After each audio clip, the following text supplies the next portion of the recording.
Is there anything I can do for you two?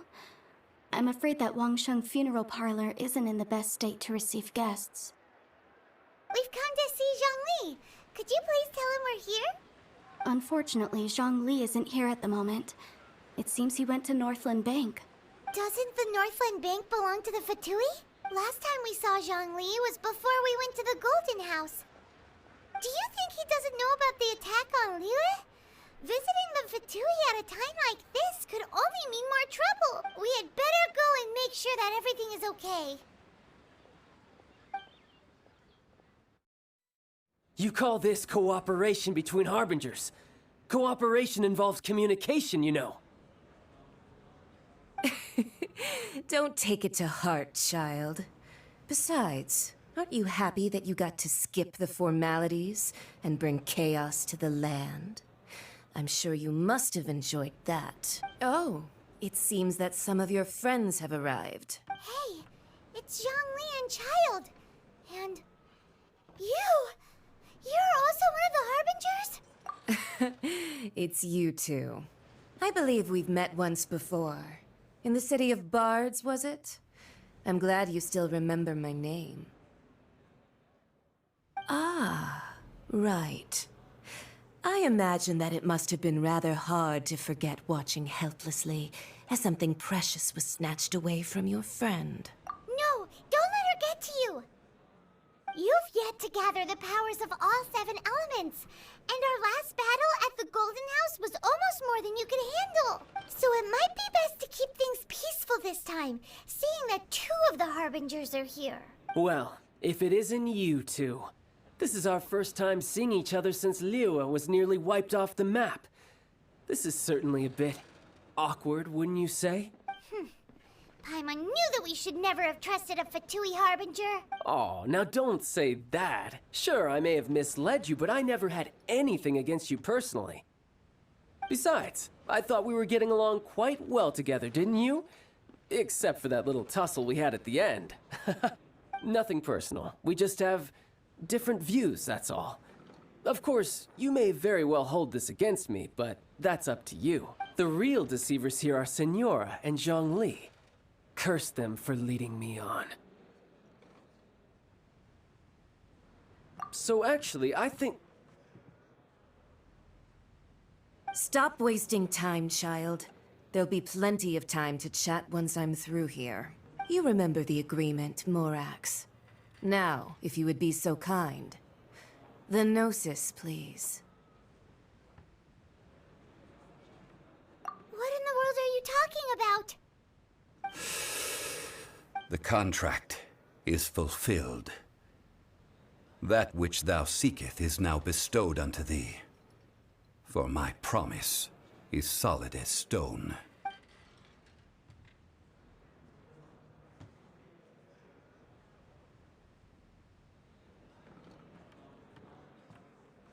How sanctimonious.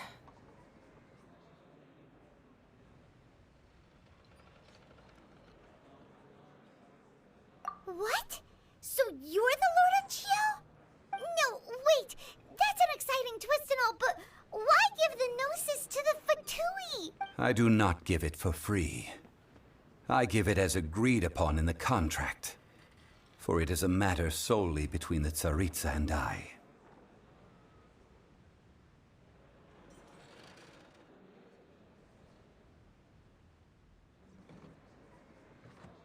Yeah, you don't think you went a little bit too far with that whole fake death thing? Everyone was preparing the ceremony for you and splat! This big dragon falls out of the sky and all of Lyric goes into an uproar. Talk about a disaster. Gathering all the forces that had been bubbling behind the scenes, and then stirring them together in a pot that was bound to boil over. That's what he wanted to see, am I right? Wait, what? Perhaps it's best that I explain. As you know, I've dwelt upon this world for more than 6,000 years. It is now 3,700 years ago that I founded Liyue, together with the Adepti. Even boulders that can withstand whirlpools will erode with the passing of time. I kept convincing myself that cracks had not begun to form, and that the end of my time had not yet come, until one drizzly day. As I was strolling along the harbor, I heard a merchant tell one of his workers, "You've finished your duties. Go ahead and call it a day." I stood motionless among the crowds, asking myself, have I already finished my duties? Oh, Zhongli. But as I began to consider relinquishing my divine role, I soon discovered that many reasons still remained to not hastily depart. Was Liyue, the city I had dwelt in for so long, already prepared to enter its next age? I decided that a test was needed in order to reveal the answer, so I feigned my own death and gathered the cast of Child, the Adepti, and the Liyue Qixing to play their roles together on the stage that was Liyue.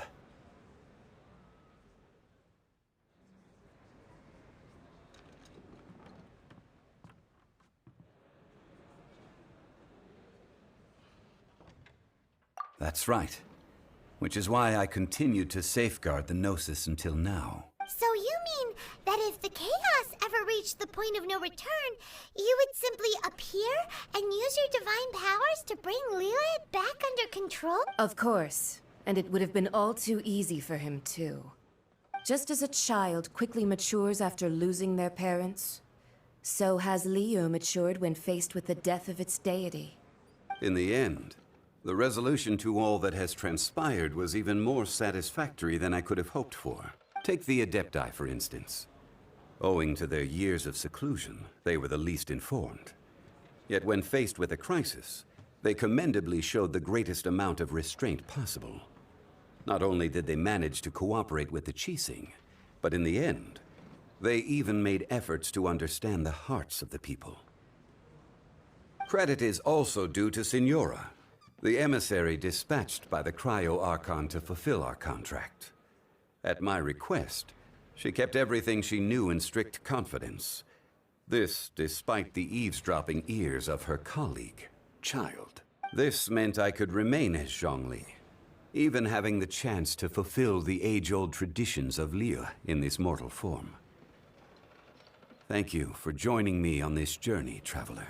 All of these things turned out as I had planned. There is only one thing that I had not anticipated, and that was the conduct of the Liyue Qixing. I had expected them to do no more than the Adepti, to come to the defense of Liyue. But when all was said and done, they seized the opportunity to supplant Liyue as divine protectors, and used the subsequent power vacuum left by my death to quickly gain complete control of Liyue. Huh? That doesn't sound good at all. On the contrary, I think it is excellent. I had always feared that it was too soon for them to take over from me.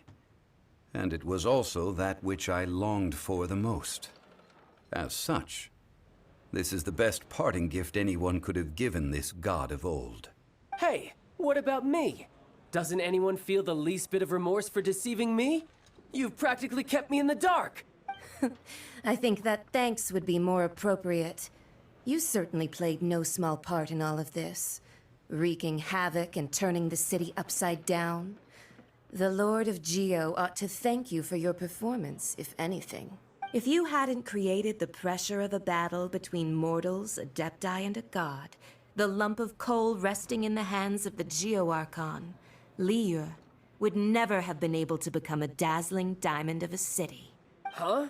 Just whose side are you on, mocking me like that? Are you itching for a fight? Be that as it may, you've come out of this as the hero of Liyue. I, on the other hand, will be forever prescribed as a disturber of the peace, no?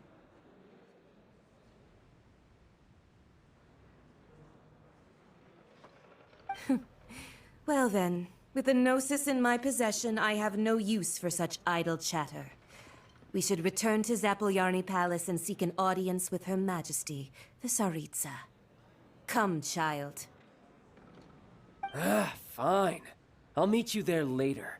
I'm not sharing a boat with the likes of you. Do as you wish.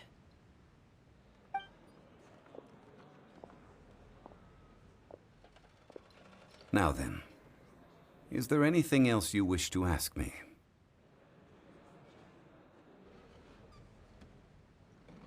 Right! As Zhongli always told us, a good trade is a fair trade. Paimon has no idea what could be a good trade for a gnosis. Realistically speaking, there is no such thing. Huh? However, I am the god of contracts. For thousands of years, I have made countless contracts. If the deal was of no benefit, then I certainly would not be inclined to agree to it. My agreement with the Cryo-Archon will be the last of my contracts as the Geo-Archon. My contract to end all contracts. As for the bargaining chip that the Tsaritsa used to balance the scales, uncover that answer for yourself in your future journeys. Hear ye all! The Qixing's words. Though a dragon soars ageless as the mountains, it too must return to dust. This is gods and adepti live glorious lives, but both light and shadow have their season. So too must they face divinely appointed trials. Rumors and hearsay abound on the streets that Rex Lapis was murdered. Now, let the truth be revealed. Having been thwarted in his trial, Rex Lapis's soul has recouped the celestial heights. He beseeches the people of Liyue to grieve not and to let not their hearts be saddened. Nor are they to believe street-born rumors or indulge in baseless speculation.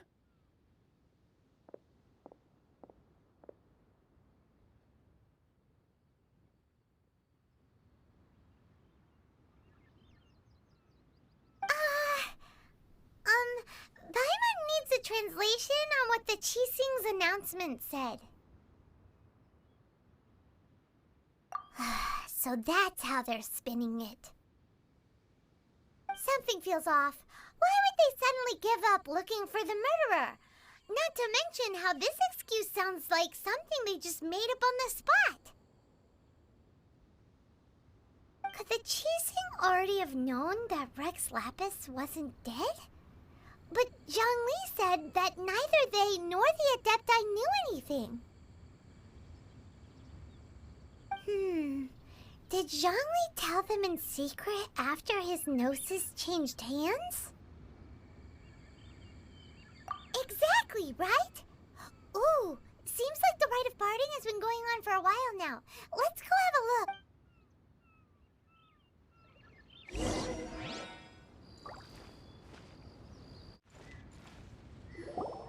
Look, it's Ningguang and Keqing. Are they saying something? Are their speeches over?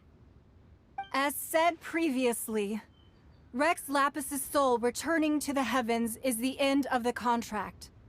And it is also the end of an era. 3,700 years of contracts burnt and reduced to ash. We, the people of Liyue, were indeed prosperous. But blinded by our prosperity, we forgot that time can be pitiless. The long, unending dream of our Archon walking among us. Now that we have awoken from our dream, we must learn to say farewell. Will you stand with us as we re-establish our contracts? As we build a new age of prosperity? So concludes the words of Her Eminence the Tianquan. Does Her Eminence the Yuheng have anything to add? Huh? Is she looking this way? Traveler. Yikes! She really is looking our way! Is that the traveler who they say defeated the ancient god? So young. The Liyue Qixing always repay their debts. And as you have heard, our eyes see far and our reach is long. Name your price. You deserve that much. Whoa!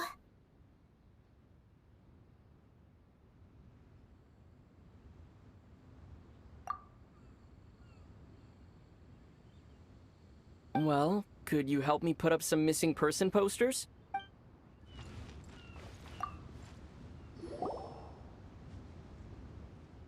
Zhongli! Look at this. Everyone in Liyue is caught up in their emotions, thinking that they'll never see Rex Lapis again. And here you are looking all relaxed. Why would I not feel more at ease after laying down the burden I have borne for 3,700 years? Right. If the two of you can spare the time, I should treat you to a meal at the Shinya kiosk. Ha! That sounds like big talk, Zhongli. Paimon might have believed you if you were treating us to some third-round knockout, but you'd have to pay out your nose just to stand inside Shinya kiosk. Are you sure you can afford it? You're right. I do lack the Mora.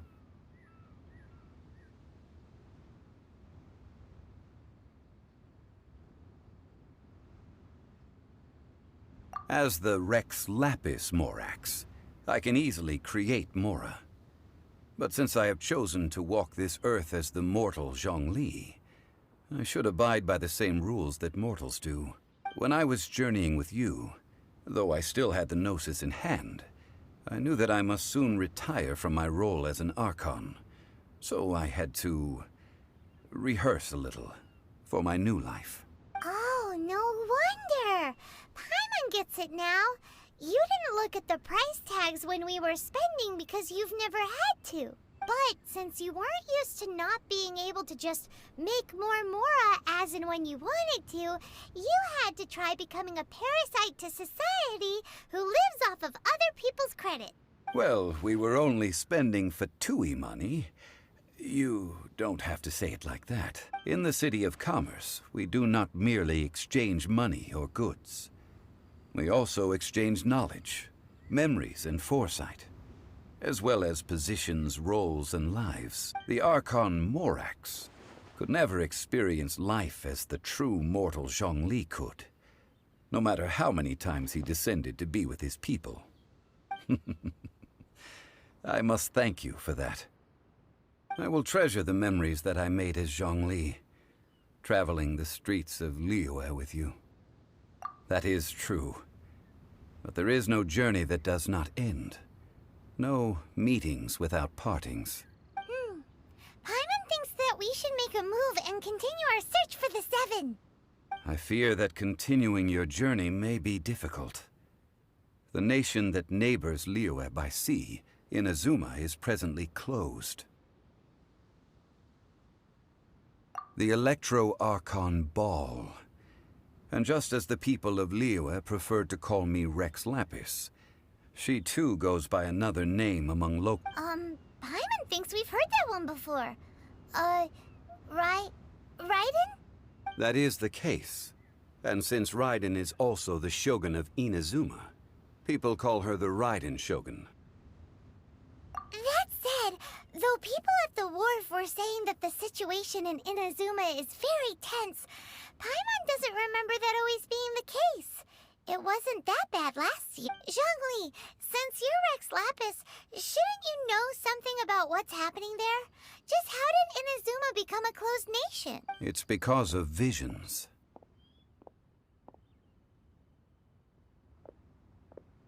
Visions? When faced with circumstances beyond their control, humans often bemoan their lack of power. But if a person shows true strength of will at a desperate and fateful moment in their life, the gods will look upon them with favor. This is what visions are. Magical foci bestowed upon those who have been acknowledged by the gods. Uh-huh. That's how people in Teyvat see it. But starting from last year, the Raiden Shogun began promulgating the Vision Hunt Decree. Vision Hunt Decree? Yes. It was an order to seize all visions within Inazuma's borders, and to inlay them upon the hands of the statue of the omnipresent god. They want to seize visions. But why? Aren't visions blessings from the gods? I should think that in the Raiden Shogun's eyes, it is precisely because they are divine blessings that they should be under the sole dominion of divinity. Whoa, that's harsh. The Anemo Archon is the god of freedom, and the Geo-Archon is the god of contracts. For her part, the Raiden Shogun is the god of eternity. It seems as though she has finally decided to eliminate any unstable elements that could pose a threat to her eternal realm. The fact that even I, the oldest of the seven, have now passed away, will only strengthen her resolve to pursue eternity. Knowing her, she must have again quoted that adage she is most fond of when proclaiming that decree to her people. 7 ideals for 7 gods. And of these, eternity is nearest unto the heavenly principles. All right then. Was there anything else you wish to know? Well then, I suppose you'll have to find a way to get inside this closed nation. Have patience. I suspect that some serendipity must first come into play.